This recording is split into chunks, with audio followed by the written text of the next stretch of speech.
Hola, I'm Claudia Romo Edelman. And I'm Cynthia Kleinbaum-Milner. And this is a podcast a la Latina. The playbook to succeed being your authentic self. Today we have Marissa Solis, a Senior Vice President for Global Brand and Consumer Marketing of the NFL.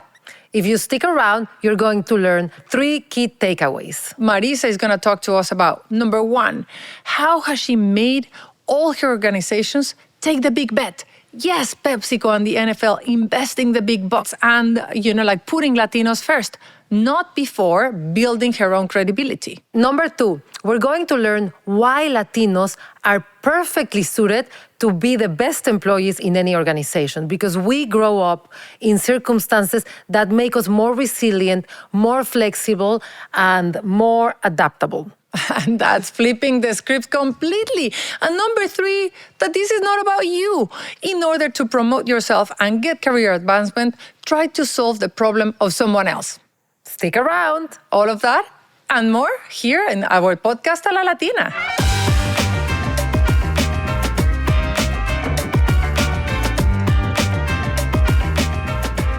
Hola, bienvenidos everybody. Thank you so much for being here. Another podcast a la Latina edition. Thank you for having me. I'm excited. So for today, we're very excited to be here with you, Marissa Solis, Senior Vice President of Global Brand and Consumer Marketing of the NFL. Marissa, let's start early on because we know that our audience, millennial Latinas, young Latinas climbing the ladder, will want to know, how did you grow up, and especially what of the values that you think have propelled your career can you trace back to those early years in Mexico City and then when you moved to Texas with your family? Yeah, I will tell you probably all the values. My core foundation was built when I was growing up. Partly in Mexico City. I lost my dad when I was very young, at the age of 6. So I had to see my mom really survive on her own.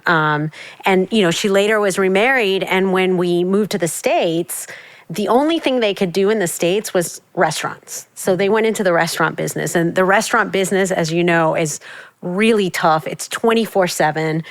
And you learn very early on that work ethic. My dad used to tell me, there's no job that's a bad job. You take pride in everything, whether you're washing dishes or mopping floors or hosting somebody. And it was really that work ethic, that pride in what you do, putting your 110% that I grew up with, and it stuck with me, even till today. And I think that just following up on that, I know that you went to Georgetown University with the idea of actually becoming a diplomat. We would like to know more about those dreams, and then how do we fast track from now? I've seen you, and we admire you, and I think that a lot of Latinas would benefit from understanding what the big picture is and what are the steps that you need to take to get there. Can you talk a bit more about how was the dream? Yeah, and definitely. Coming to the States as a Mexican immigrant and, growing up in South Texas, I knew I wanted to somehow go back to Mexico or go back to Latin America and help Latin America. And the only way I knew how to do that would be to be an ambassador. So I had this whole dream from childhood to be an ambassador to Latin America. I went to Georgetown. I studied to be an ambassador, foreign service. I passed my foreign service exam. So I was ready to go. And literally the day I graduated, my dean pulled me to the side and said, the reality is that it's going to take a very long time for you to be an ambassador if you go into the foreign service, because career officials, tend not to be foreign service or tend not to be ambassadors. Only 2% of career officers make it. Mm-hmm. If you really want to be an ambassador, you got to go make a name for yourself, earn a lot of money, contribute to someone's campaign later on down the road, and then maybe they'll appoint you ambassador somewhere. So I kind of took that advice to heart, and instead of going into the foreign service, I went the corporate route and started my first job in Procter & Gamble in Latin America. I didn't know anything about marketing. Mm-hmm. I just knew that, I wanted to make a difference, and they recognized something in me, and that was my first job. But then from there to the NFL, we can track honestly, an incredible rate of promotions and change and all your hard work. But also, I think that it is related to seeing the big picture and how do you actually get to there faster. And again, like understanding that there's for 100 male promotions, only 71 Latinas get equally promoted. So we're really down behind. And so how do we fast track those promotions? How have you made it? Yeah, for me, it wasn't about getting promoted. So it wasn't about, I want to be the director, I want to be the president or the vice president.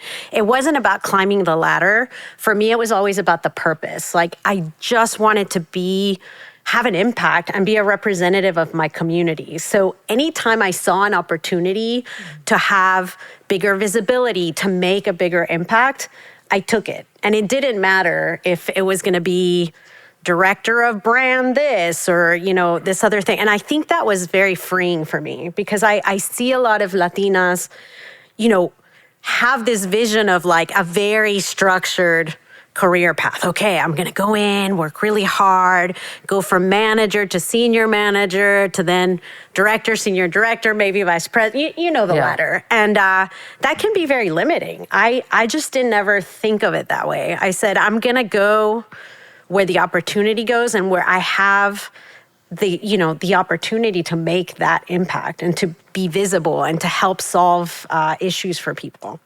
And you have spoken about how sponsors and mentors took a bet on you, wanted you to succeed. So can you tell us how that happened? Mentors played a big role, especially early in the career, because they're more like coaches. They really tell you sometimes the things you don't want to hear. Hey, you need to be better at, you need to know your data better. You need to make sure that you don't talk for 5 minutes. You've got to have your 30-second speech. They're really good at kind of training you to be ready in the moment. I think for me, the breakthrough was the sponsorship piece. And you don't really know. I didn't know that I was building sponsors. What I did know is that I identified the people in my organizations that were the most influential. And many times it was the CEO, the head of sales, the head of marketing, the most influential. And I said, I'm going to find out that person's agenda, and I am going to make it my mission to solve that person's problem. And that was, that was it. And very early on, in my career at PepsiCo, I can name countless sponsors that fast-tracked my career. Tom Greco was the head of sales at Frito-Lay. I got to know him because I had an interest in sales as a marketer, worked with him a couple of times, and he became CEO of Frito-Lay. And he needed somebody to go do like a new venture to launch a frozen product, a frozen snack. Nobody wanted to do it because it was a big risk. It didn't really promise the promotion. It was just like a side project of his on the side. And I said, you know what? It's important to him. It's important to the company. I'm going to go do it. And that was one of the best things I ever did because it exposed me to him, to his leadership. It was an opportunity that nobody else saw that then later grew the business. It got me in front of Walmart, which, as you know, can be very important in that line of business. Like Walmart is everything. If Walmart likes your product as a consumer product company, you're in. So that was a very early way that I got myself front and center and the most influential person in the company. And then he became vested in me and my career. And I didn't know it at the time, but he was, talking about me. He was promoting me at higher up levels in PepsiCo, to Endra Nui, to, the people that later on in my career also helped me fast track. So it was important to start by knowing, what is it about this person that I can help resolve? How can I be of help to this person, be the problem solver, help grow the organization? It wasn't about me. It was about them. But let's pause here. you just dropped so many pieces of jewels. I'm picking them up. There's one diamond and there's another one. All right, let's. One, I can totally see you as an ambassador Solis. I love that. I love ambassador Solis. Me too. So Mexico, keep the good vibes. Yes. No, I mean, like you started listing a couple of things that people told you all across, or that you were able to pick up, like, don't talk for too long, don't do this. I would love to see a little bit more, like, fleshing out that list so that our audience can get those tips that all of us would love to know early on and not later on, right? Like, the sooner the better. And then the other one, I just want to understand. So wait, what you're saying is the way to progress and bring value is by finding what problem can you solve. This is not about you, and your promotion depends on how much you're solving someone. Can you like break those two pieces down a little bit more? Yeah, I mean, I think many times there's this myth that if you want to get ahead and you want to get promoted, go ask for the promotion. People say, go ask for the promotion. Yes. But you can't walk into a senior leader's office and say, I want to be promoted to X because I bring all this stuff to the table, boom, boom, boom, because they're just going to look at you like, okay, you're one of many people that have come into my office asking that. What you need to do is do a little bit of research and understand whoever you're going to ask, whether it's that company's CEO or the head of marketing or whoever, what is that person's biggest agenda item? Like, what is that person's biggest challenge? And you go in there and be very well prepared because it's like a minute. You have like a minute to make your case. And you make your case and you say, I know you have this issue. I know that, this is going to be the way to grow the company or grow our marketing. Here's what I'm going to bring to the table. And I propose that, you help me help you. You don't even ask for the promotion. I'll give you an example. Stephen Williams, he's wonderful leader, again, Frito-Lay CEO. I really wanted to work for him. He is one of the best, and I wanted to come back and lead marketing for Frito. And I had a meeting with him, and I literally had 5 minutes. And all I said to him was, I didn't say I wanted to lead marketing. I didn't tell him. He already knew all the things I had done for the company. So there's a point when your record speaks for itself. What I said to him was, the company is at such a point where there's so many ways to grow because we're the biggest snack company, the biggest beverage company. There's so many audiences, there's so many things to reach and so many opportunities. And all I said was, I want to be your chief opportunity officer. I want to unlock those opportunities and, double our growth and make our company, continue to make our company great. And he remembered that. He's like, Chief Opportunity Officer. I love that. I didn't become Chief Opportunity Officer. I actually got the SVP role for brands. But he remembered that because it was about the company, about his agenda and what he needed to do. And that's very, very important is you need to understand the role you play within the organization and how you can help that add value to that organization. I also loved, you didn't say it with these words, but I've heard it said with these words, which is think about who is speaking on your behalf or about you in the conversations that matter. Like whenever they're talking about a project and they're thinking who's going to be leading it from a marketing perspective, who is in that room that is going to say, Marissa should lead that. And I think it's hard to know like who is making those decisions. How did you identify the one person that could speak about you, unless everybody was speaking about you. But it seems like you were very strategic about there's this person that will be in the room. Early on in your career, you don't know. I honestly didn't know. I didn't even know about the big rooms and how it all worked. Sometimes mentors, they can help you and teach you that. But I think you do know. You know who your boss is. You know who his peer or his or her peers are. And as you go through an organization, you start to learn how it works. Yeah. And it's just important to observe who are the people making the decisions, who are the people moving and pushing the organization, because those are the people that are probably going to be in those rooms, and those are the people that are going to be pushing you. And again, you present yourself to those people, and you make yourself valuable by either adding to their business, ensuring that you understand their agenda and you can advance their agenda. Got it. And I think that's a very authentic way to do it a la Latina. because we're not, we're humble. We work hard, and we just don't want to go and show off like, hey, look at me. Like, we don't do that. And so if we understand that part of our playbook could be by doing the things that we do the best, which is serve each other, care for each other, by looking at this in a strategic way, which is, I'm going to be a problem solver for you as a way to fast track my career. Then we're doing something that is authentically Latino. You know what? Yes or no? Yes, absolutely.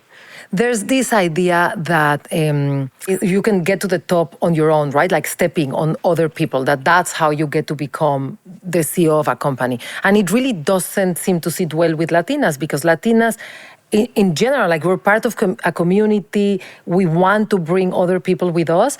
And I love when I hear you saying that it's not about me. It's about helping others. But at the same time you're helping others, you're elevating your own visibility. So it's the secondary effect of... Yeah, and bringing others with you is absolutely critical. Because later, when you have the opportunity to have your own vision and create kind of what you want to do in your own agenda, if other people aren't inspired by it and support you, you don't get anywhere. So you learn that early on, and then you build that as you get the courage to build your own vision. I think that for me, you are, and again, that's why I wanted to talk about fast tracking, because if I look at you from the vision and the dream to become Ambassador Solis, going into consultancy, then getting into, CPG, Procter, then you moved on to consultancy, then you started, with PepsiCo, Frito-Lay, and now the NFL. I think that, we would like to know, how did you get to the NFL? Probably, as Cynthia was asking, you got many phone calls, but then you chose this one to pick it up and come.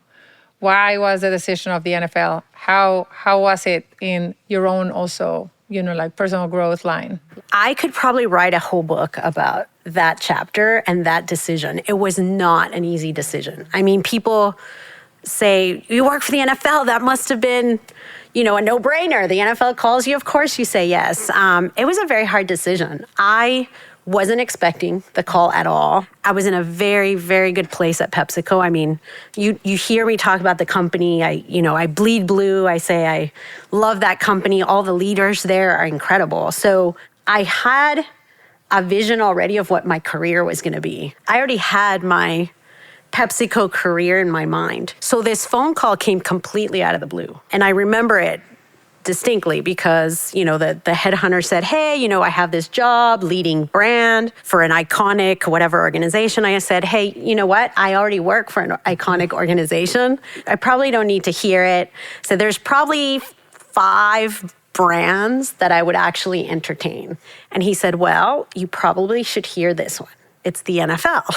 I said, as in the National Football League. I got goosebumps. And I was like, yes, I'm listening. Yeah. And even then, I was just listening to hear it out. And I remember telling my husband, I got this call. I should probably entertain the interviews because I just want to know what it's like. I want to learn the process and see what they're looking for. And gosh, I doubt that I'll make it through, but I just want to learn. Sure enough, the process happened. And then when the offer actually came, it was a shock. It's a completely different, it's honestly like jumping off a cliff. It's like you've gotten to that height in your career and then there's this cliff. And somebody tells you, if you jump off, you may fall flat and die on your face, or you may jump off and fly. And I was like, okay, let's take the risk and see what happens. I didn't want to, a couple of years later, look back and say, there was this great opportunity and I didn't take it. And of course, the NFL, it's the biggest platform in sports, arguably in America, will soon be hopefully in the world. And just the opportunity to storytell, to elevate communities. Everything that my purpose is, I kind of saw the alignment. It was about the opportunity to be visible and make a bigger impact and be able to elevate my community. It was just so great. It aligned. And I said, let's do it. Let's take I the love big it. bet. Let's take the So big let's bet. actually Yes. let's go to that. That's a second topic theme that I think I associate with you. And you said in Cannes, well, we were there in Cannes Lion this year. You said like you gave that advice to companies, take the big bet. You talk to leaders, take the big bet. You've been taking the big bet. You've been making companies take the big bet. You took your first big bet when, like when that dean told you, don't go into diplomacy. In PepsiCo, I would love for you to talk a little bit more about like not only how you took it when you decided to agree to take the Latino portfolio as opposed to keep on, like general market, but then how you transformed, like how you made PepsiCo take the big bet as a company in the portfolio that you were building. And then, like we'll talk about the NFL and the biggest bet of all that you made in bringing the Latinos to the Super Bowl. So PepsiCo. It seems easy to say, oh, just take the big bet and go. It's not that easy, right? And it requires mentors and sponsors and people around you to give you the right advice. The Hispanic business unit at PepsiCo, when that first came up, I was asked to do it. I turned it down. I didn't want to do it. So there was no Latino portfolio at PepsiCo? No, there was not. No, there was. I mean, there was a multicultural marketing group. We were doing some levels of marketing and communication to Latinos and other multicultural communities. I think that at the time, Indra in particular had a vision that she really wanted to create, this something deeper to serve the Latino community. And again, when they came to ask me, I turned it down. Look, I don't want to derail the conversation, but I think we can not teach, but like explain something as marketers to Claudia that I hope the audience will also understand. When you're in marketing and somebody tells you you're going to do multicultural marketing, you're like, what did I do wrong? They're just going to put me aside and they're not going to let me actually drive the strategy. I'm going to be translating ads to Spanish or try to make the story of an ad fit for the Latino audience. So I also got asked to do multicultural marketing, and I always said no. And I love to see that you ended up saying yes, and I hope that that's something that we can flip the script. And when somebody gets asked, you want to do marketing for multicultural audiences, it's not they want to put you aside, but it's actually, it feels like a promotion. Well, it's interesting you bring that up because yes, but for me, it wasn't so much that about the job. It was about my identity. Because I didn't want to be pegged.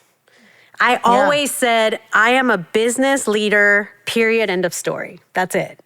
I don't want to be a Latina or a this or that. And so I said, absolutely not.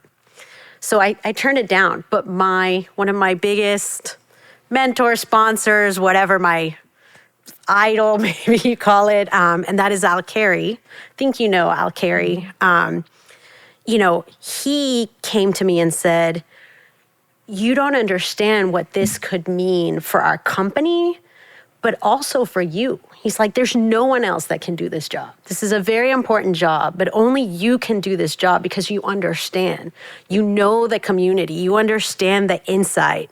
And only you can bring it to life and, really make this work. And his words really kind of made that whole change in me of, okay, maybe being Latina is actually like a good thing for business. It's not, don't try to hide it. Like use that power for the benefit of the company. And he really was the one that convinced me. And I mean, it's such a, probably one of the proudest things I've done in my career, if not the proudest, because we started from scratch. It was like, Marissa, go build a business unit. And we had to build it from the ground up. We had to get the marketers, the researchers, the financiers, the sales force. That was probably the most important piece, is that we discovered there's little stores everywhere in America, right? I mean, New York is filled with them. Little colmados or little places that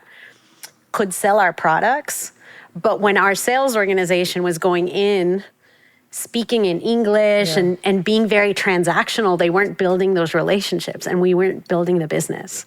And the minute you had a Latino sales force with Latinos speaking Spanish, being Latinos to Latinos, those relationships with all those small business started to form, and the business just started to take off. It's crazy. It's an amazing story, and I'm so proud that it's still there. You know, it's a legacy. If you know, you may have Esperanza Tisdale in your podcast later. She leads the beverage piece of the business. Antonio Escalona leads the foods part of the business. So now there's like a huge organization And dedicated in PepsiCo, dedicated to Latinos and the Latino business. So I remember one of the first figures that I heard from PepsiCo was declaring pretty openly that like 65, I think, % of their growth in the next couple of years, depending on the Latino community. So pretty much that was you know, like that started the baseline. We built a business case, You to built a business convince the organization that they needed to invest behind the Hispanic community. And again, you did that by not thinking of you and your success, but looking at how can I solve that growth and that opportunity problem. And Al is a person of the film Flaming Hot, right? The one that is Al helped Richard Montañez early in his career too, when Richard, you know, was doing all the product experimenting in Cucamonga, in Rancho Cucamonga. So yeah, Al is a champion of the Latino community, one of the world's, I mean, he's the best human being, but also, you know, very, very successful and savvy business leader who recognized the opportunity. But from that moment to the investment that PepsiCo did, to the massive investment of PepsiCo, to the campaign of John Leguizamo say, like, we're, you know, like, look how far we've come from. How did you make PepsiCo take the big bet? First, not only on you, but on the market. Like, that was a big bet. How did you make, what did it take? Yeah, I mean, the first thing was you had to build the business case, and you had to show why the Latino community was relevant and important to the business. And it wasn't just the numbers around the Latino community, right? It wasn't just that we're now 65 million strong, $1 trillion in, you know, economic power. It wasn't those things. It was very specifically what that community represented to future consumption of liquid refreshment beverages and, you know, salty snacks and now savory snacks. Because that community represents, you know, a big portion, you know, of consumption for the business. So it was from a consumer point of view, that opportunity, the B2B opportunity, like how we grew our business with all of these small, you know, countless little community, you know, stores all over the U.S. That was another big point to convince them. So it was building the case. Then after you build the case and people believed in it, then it was building the team. You had to build the right team. So again, back to you can't accomplish things on your own. Like, you're not an island. I had to make sure that I had the right Latinos, the right leaders, the right passionate people to come in and help create products and help sell and help market and help research to truly build, you know, that business for the future. And it was great because a lot of these team members were young and up and coming and rising stars in the company. And at first, you know, they didn't see, it was kind of like me, like, oh, now I'm being pegged to be in this Hispanic thing. But then as it started to take off, I think it was a source of pride for, you know, for a lot of us that, gosh, we could really make a difference in our community and make a difference for our company and add value and growth to our company at the same time. Are you applying a similar framework in the NFL? Yes, very similar framework. Now, granted, very different businesses, right? We're not selling products, but if you think about, you know, the business of the NFL, which is the game, and all that the game represents, our fan base is so incredibly important. And when you took a look, you know, especially back when, I joined, and even a few years before, you took a look at the fan base, and the fan base of the NFL is very homogenous, right? Tends to be older, center America, tends to be, more white male. And when you see the demographic changes in our country, the future is young, the future is multicultural, the future is women, the future is intersectional, right? So it isn't even about just Latino or African American. It's about, all these intersections of ethnicity and culture. And so it was really, really important for us, if we're going to be relevant, 5-10 years from now, that we made sure that we reached out to that audience and that we grew that fan base. So that was an easier business case, believe it or not, to make, right? Well, it was much later. And it was right? much later, the world yes. is in a different place. It was much later. Yeah.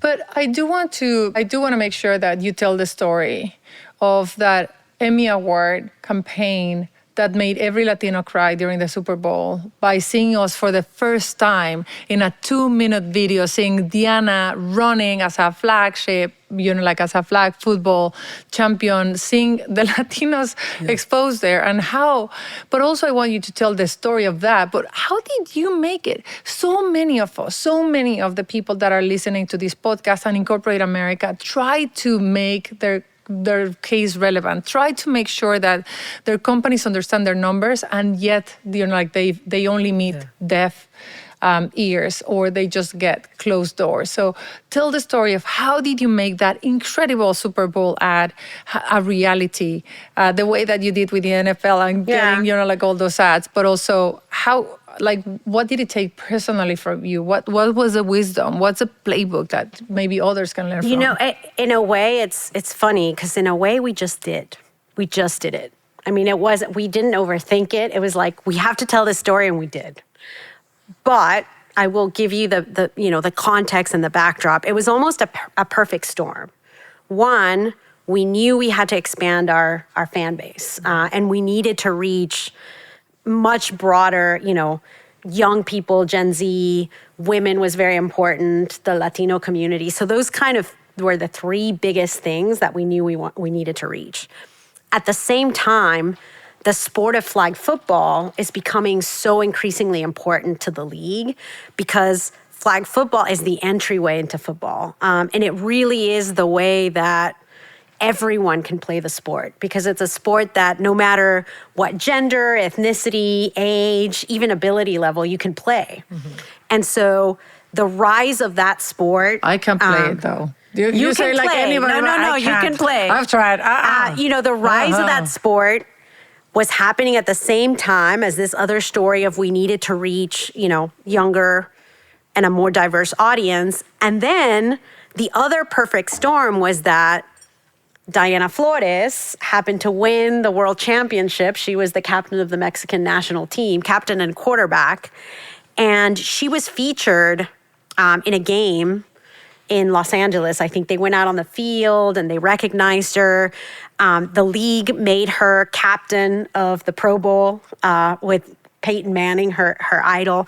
So she was already somebody that we were placing a bet on. And, because she was such a she is such a great star. So all the stars kind of aligned. All that formula needed was just the belief and the push that we should do this. And I have to give a lot of credit to, Tim Ellis, my boss, who said, let's do this, let's go for it. I had the support in the boardroom. I had Tim, Roger, that support was absolutely critical. And, when you meet Diana, I mean, she's the most wonderful human being. How could you not tell her story? Her story is so powerful. And it just lent itself to that beautiful story arc that you need for a successful Super Bowl spot, right? It was drama. It was purpose. It was endearing because you saw her story. And it was representing a community that had never been heard at that stage, right? So putting her story front and center, the first ever, I think, don't quote me on this, but the first ever Spanish language commercial in the Super Bowl, that was great. And, you had to do it that way, because we could have very easily gotten an actress to play her and still told the story of women in flag football and made that scene with her mom in English, but that wouldn't have been her. It wouldn't have been a real story. And the power of impact is always telling the authentic story, is always telling the real thing and putting it front and center for people to see. But how did you make, sorry, I'd just like to finish on this one, because you said in Cannes that it took a village, and you built trust in a way that... It took a village. It took a village, and the agencies... No, it took a village. Everybody pitched in. I mean, this was truly a story of, you had to have the support from the top. So from Roger Goodell all the way down to senior leadership. But then your advertising and creative agency had to be vested in her story. They couldn't go off and tell some other crazy creative. It was her story. So she trusted us and the agency, and we trusted the agency with her story. Then we had to get the right director, the right production company to bring this story to life. And then the right partners, right? Obviously the players that are in it. But I want to tell the story of Billie Jean, because this was very important. So Billie Jean King was in the commercial. She's she is the trailblazer in women's sports. And we thought it would be so special for her to appear in it, right? And give a nod to this wonderful woman trailblazer. And when we called her, she was absolutely thrilled. She wanted to do this for Diana, but she couldn't do it because we shot the same week as the Australian Open. And so she said, I'm not going to be able to do it. I have this conflict. Well, lo and behold, a few days later, she called back to say she believed in it so strongly. Wow. She flew, I think, from New York to LA, shot the commercial with us, and then flew to Australia. And that was just a testament of, her belief in, this woman, Diana, and the bigger story of the power of sports, right? Women trailblazer in sports, representation in sports, and just the impact that you have when you tell stories of communities that are not seen or heard. So very, very impactful. And yes, a big bet, but a bet that, all of those people, the village was willing to make, right? You can't make the bet sometimes on your own. You have to have the people around you, believing in it as well to push it through. I think you're trying not to take too much credit for selling this idea. Yeah. And I think that this idea of the innovator's dilemma, like you prove that you can make a bet and you can like look at the future and grow, but there's risk associated. Like I'm sure that you had uncomfortable conversations, that not everybody was sold on it, and I think you should take a little bit more credit for showing that the changes and the multicultural investments that we're seeing now are better than before, but they're not yet where they should be, and that there's actually a business reason to make these investments and to not fall in this innovator's dilemma, because the NFL could just continue marketing to white male and they would see benefits today. But you are the one saying, okay, do you want me to be the chief brand officer today that the NFL dies after me, or do you want me to give it life in the future? And I think it speaks really highly on your storytelling abilities. Well, I appreciate that. Yeah, we did make a choice. There was a choice to be made. Of all the messages we could have said and of all the things we could have emphasized, we took the bet that it had to be her story. And it was the right bet. It certainly paid off. But it's linked to, like I said from the very beginning, it's linked to the overall vision and mission that the league is trying to do. Mm-hmm. So this wasn't about me like, oh, I want to put a Latina.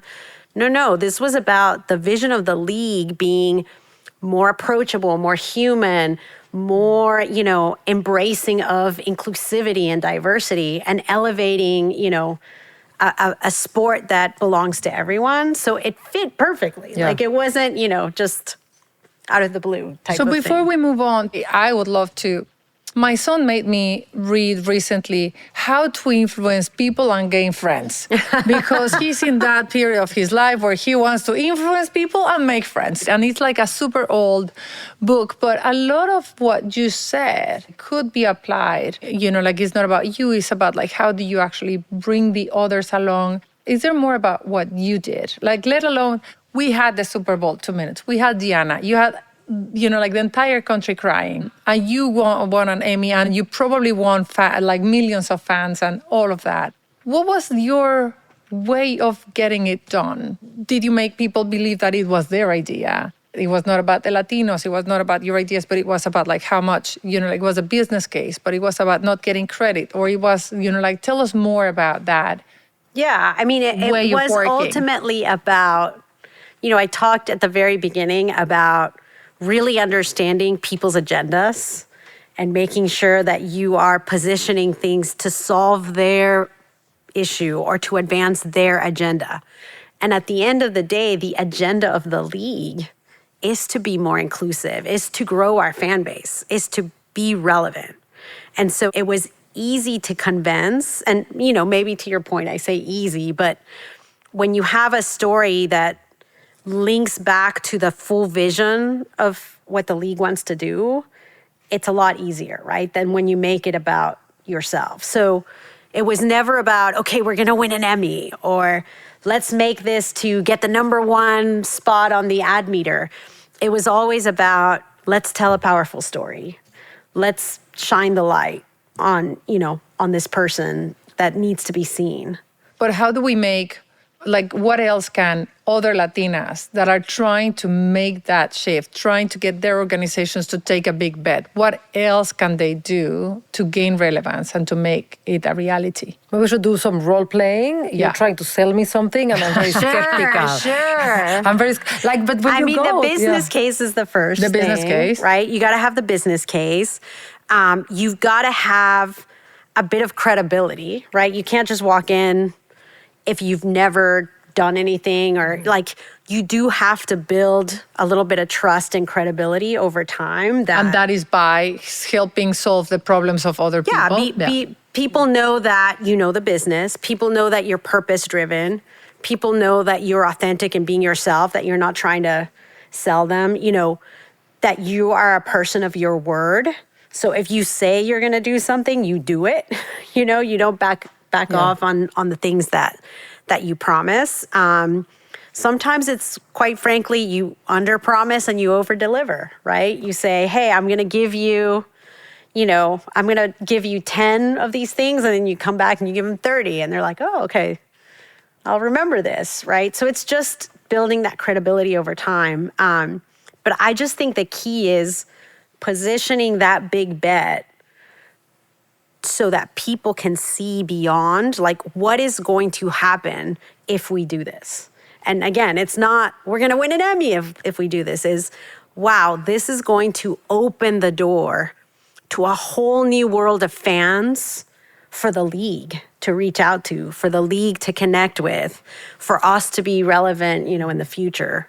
That's the story. That's how at least in this case, that's how we positioned it. I do want our audience to not go and take a big bet before building credibility, because I think that credibility is like a bank, right? You make deposits, and then there's a day when you need to make a withdrawal, and you already came with a lot of credibility, and I'm sure you started your time in the NFL building that credibility in-house, and then you felt like you had the credibility, I guess, to say, okay, now let's take a bet together. But like thinking of it as a bank, I think it's a good way of first make deposits and then you make the withdrawal. And there will be times when you won't be successful, many times. I think the way you manage failure is absolutely critical in building your credibility, because if you own up to it from day one, if you take responsibility, and if you immediately identify the learning, like, this is what I learned, this is what I'm going to change,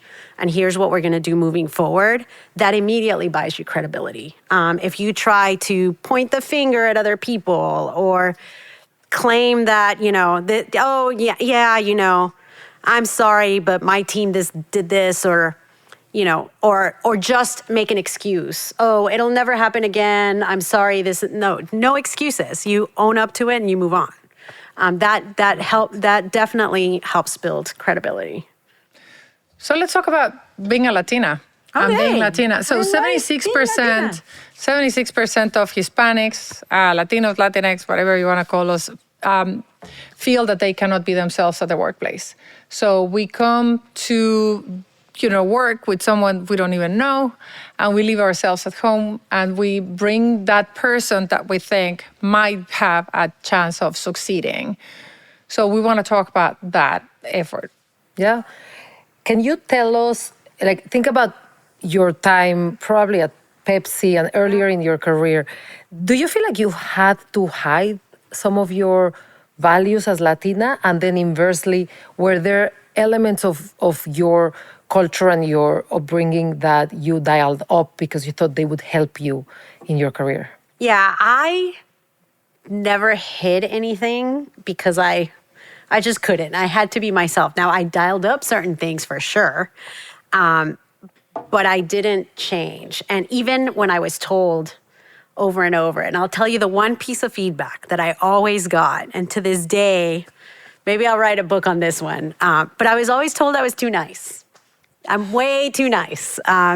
In business, you have to be ruthless. And in business, you have to, focus and be assertive. And you can't be nice to people. And I just couldn't, I don't know. That's just a part of me I couldn't change, right? And so I refused to listen, which that might not be a good thing, but I refused to listen. I said, no, I think that you can. There may be a time when, it's time to not be so nice, but give people the benefit of the doubt and be nice. So over time, I ignored that feedback. Mm-hmm.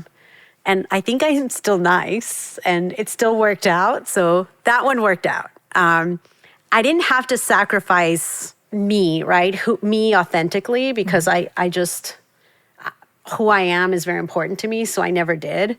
I think a couple of things. I did have to build some other things. My business presence, my knowledge. I had to be trained on the vernacular of the organization. Mm-hmm. So when I was, a young Latina growing up in the company, I was very casual because I am a casual person. And so I would go in and, sometimes with senior leaders and, hey guys, I have a great idea. And particularly when you're trained in the sales organization and you're going up to the Walmarts of the world, you cannot be that way. And so, yes, I had to learn to be very formal, to use the company's, vernacular and language, mm-hmm. And learn the business cold. Like I had to know my numbers, like they were second nature to me, and I'm not necessarily a numbers person. And so I did have to work very hard to become a numbers person. So those things I had to build. And then I did hide my Latina wasn't a part of my early career. Because again, I wanted mm-hmm. to prove myself as a business leader. So who I am as a person, Marissa, I never sacrificed. I was nice, I had fun. I talked about my daughter. Like I'm a very open person, and that didn't change. But I never really explored or maximized the power of being Latina because I just didn't know. Mm-hmm. I didn't know that it was a power. I didn't know that it could change and make an impact. I didn't know until very late, until Al Carey said, you need to do this. You don't understand. And that's when it just wow, it was the big, aha moment. It was my aha moment it's like, ponte las pilas, like you are Latina and it means something. And you should be driving with it. Yeah. And that was late. That was not early in my career. That was much later. So I want to talk to you about flipping the script. And I think that for me, I want to talk about this with, with a personal story. So my youth, I was in Mexico City, and when I was a teenager, there was this massive series of earthquakes in Mexico City in 1985, and me, like everybody that I know, went out in the street and started, finding their family and friends and started volunteering. And there was a self-organization happening in that moment, self-leadership, like shelter here, food there. And I was in this particular group that was like sweeping the streets and trying to find whether people were trapped in the buildings. And I remember very distinctively how confusing it was and how loud, like how much, like noise there was. But there was something that stopped me. And I started screaming out my lungs, like, stop, stop. And so one of the guys in my group that was only men, and they were all very big. And so he turned around and he was like, what? And I was like, I think I hear someone. And he was like, think or heard. And I just looked at him and started shouting even louder, like, stop, stop, stop, come back. So he was very angry. He came back. By the time he came, we could clearly hear there was a voice. So both of us looked at each other and started shouting, like, stop, stop, come back, come back. And so 4 people came. We started shouting, stop, come back, until we were enough, 20 people, to start pushing that wall. And it was like for hours, at least it felt that way. Wow. Until we were able to break through, see the light, and there were the eyes of this girl. Wow, that's very powerful. Eyes, like eyelashes full of dust, and she was looking at us as in, you got me, right? Uh-huh. And that was the first time in my life in which I felt useful. But it was also the first time in my life that I was like, wait, my father criticized me all the time, like, I'm so loud. It's great to be loud. It was like, for me, it was a flip the script that happened just there by seeing the mother hug that girl, where she didn't even look at me, but I knew that I had a role to play because I was loud. And that was a great thing. And honestly, I've been doing that my entire life, right? Like 25 years of just like trying to get the attention of people to doing something. But I think that there's something about like flipping this script, about saying like loud is great because I was able to bring the attention of people to something they didn't see. And sometimes corporations see our values as something negative. And I think that it is great when you can flip the script, and when you have a script that helps you. Talk to us about your script. How we've been, like living with that, and how do you think there are some things that you have seen in corporate America where you're like, guys, let's flip this script. Let's talk about like feminism as team building, or about, like loudness as enthusiasm or something. Yeah, I mean, I don't know if it's as direct as that. That story is very, very impactful. I do think, I talked to you about this whole you're too nice, and I had a lot of feedback that I was too nice to my team. I wasn't tough enough on my team to make them, tough. And I think when I look back now, if I could flip the script, it was really about empathy. And when you're empathetic and understand those around you, their needs, you build a bond and a relationship with your team. Like, they are going to be willing to walk through walls for you. And it doesn't take you've got to do this, or it doesn't take a strong arm. Like, sometimes the empathy, being vulnerable, being able to share actually creates a more powerful team, right? And more powerful loyalty and bond. So that would be a big one, I think, in terms of flipping the script, if you will. I think a big one that all of us Latinas need to take hold of is, we all grew up with some sort of challenge, right? Whether it was finding our voices, whether it was trying to, fit in, navigating the chaos sometimes of life, right? And maybe sometimes not knowing what our path is and living in that ambiguity. You can turn that into a strength, because today, being able to navigate in ambiguity, it is a humongous strength. The world is crazy. It is ambiguous. Things change literally every minute. And you've got to just be able to be comfortable in ambiguity, be adaptable. And those things are powerful things. They're not just powerful, to teams. They're powerful in the boardroom. And so I think from a Latina standpoint, navigating in ambiguity, being able to manage the chaos is a strength. And then doing it with empathy and kindness and caring, that's key. that is key in a world of craziness, right? So I would say that's a pretty big flip of the script for us. I think that Latinas then are the perfect employees and the perfect leaders of the future, because I don't know, 50 years ago, people would actually have a career, the entire career in the same company, and your manager, the CEO, could be pretty aggressive and not empathetic at all, but where would you go? And now, where do you go? Like, people are leaving jobs because they don't like their managers, because they're mistreated, and the tenure of people in companies is shorter, but they stick around for leaders like you that show empathy.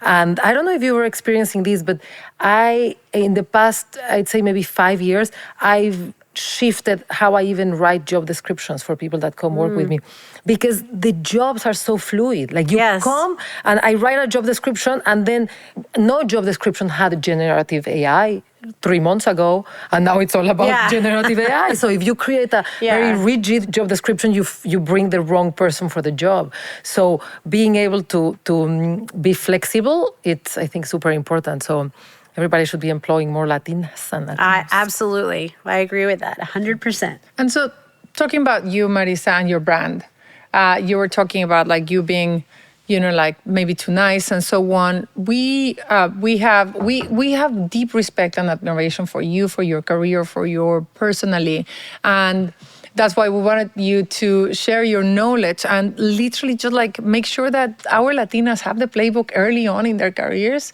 So, how do you do your choices when it comes to building also that, like your brand?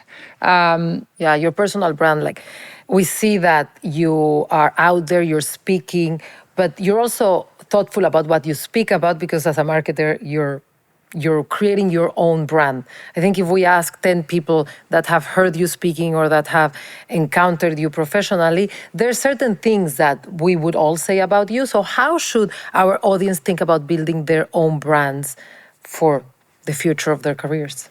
Yeah, I mean, I think as a marketer, the model is very similar, right? As to how you would build a brand.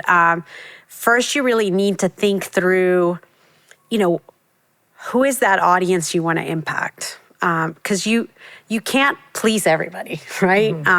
Who really matters to you as a person that you want to impact, that you want to inspire? That's really important. And then what is that point of distinction? What sets you apart? What are the things that you want to be known for? And ultimately, how that point of distinction points to your purpose. I mean, that purpose is a huge thing. What is your purpose? What do you live for? And I think you can see certain people, what their purpose is. Some people are innovators. Some people are disruptors. What about you? I think that I am a bridge builder. Like, I like to connect dots and connect people. But ultimately, I think I give a voice. I feel like I have that purpose to give a voice to those that, can't find it themselves or are unseen or unheard. And I'm just very privileged to have, to be in a position where I can do that, because I have a platform, I have people that believe in me, all of those things at my disposal that I can leverage to make that impact. And not just for me and for the communities, but clearly for the organization I serve, right? In this case, for the league, like, how do we make the league more relevant? But at the same time, how do we elevate all these communities and, make that impact? Great. We have a couple more questions for you. Okay. What would you give yourself as advice if you were talking to 30-year-old Marissa professionally?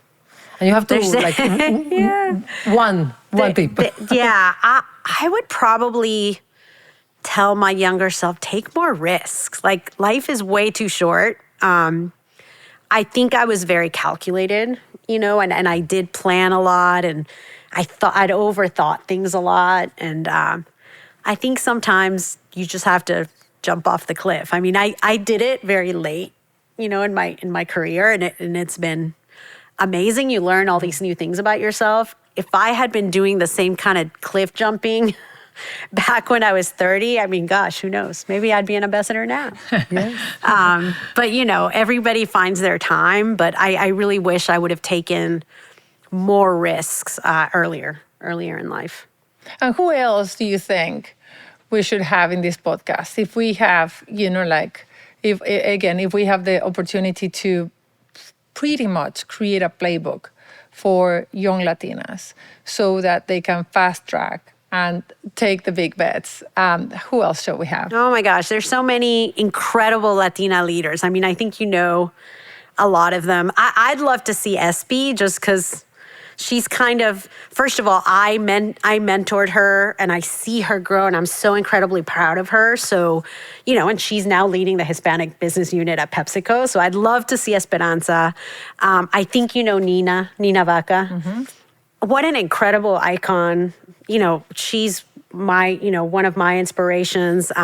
She's built a business from scratch. She has a lovely family. I mean, she's the whole package and the real thing. So and the triathlon thing. Yeah, and the triathlon thing. So I'd love to see her. Please have Diana. You will love Diana. I mean, yes, let's have her. Diana's incredible, and she's so humble, and she's kind of early, right, in her stage of finding herself and really blooming. And so I think she would be amazing. Okay. So you have all these, incredible leaders, maybe some actresses, get some actresses, some directors in here. Yeah. So I think that the last question is any final message for our audience, looking at you and saying okay, how do I do this best? Yeah, I mean, I would say it's a journey. It's not, there's not a formula that you have to follow and all of a sudden you're successful. It's a journey. You learn along the way. You step back, you have failures and drawbacks that you learn from, and then you keep going. I think for me, the thing that's kept me going is, that inner fuel. It's my purpose. It's my parents, right? I live to honor their legacy, and it's my community, right? I want to build my community. That fuels me. So find whatever it is that fuels you, because the days are long, the days are hard. It's not all roses out there. So you have to find the thing within you that just powers you forward, and makes you give that impact. Okay, great. Thank you, Marissa. This was great. Yes. Incredible. Thank you so very much. Marissa Solis, Senior Vice President of Global Brand and Consumer Marketing of the NFL. It was a pleasure having you here. It was a pleasure being here. For ambassadors, we don't vote, right? So I would vote for you. No, but you can influence. Okay, tell me what to do. Gracias. Ciao. Thank you. I mean, we have a Mexicana distinguida. Maybe she can help us figure it out. Where is it? Una rayita más al tigre. Una rayita más al tigre. Okay. I love it.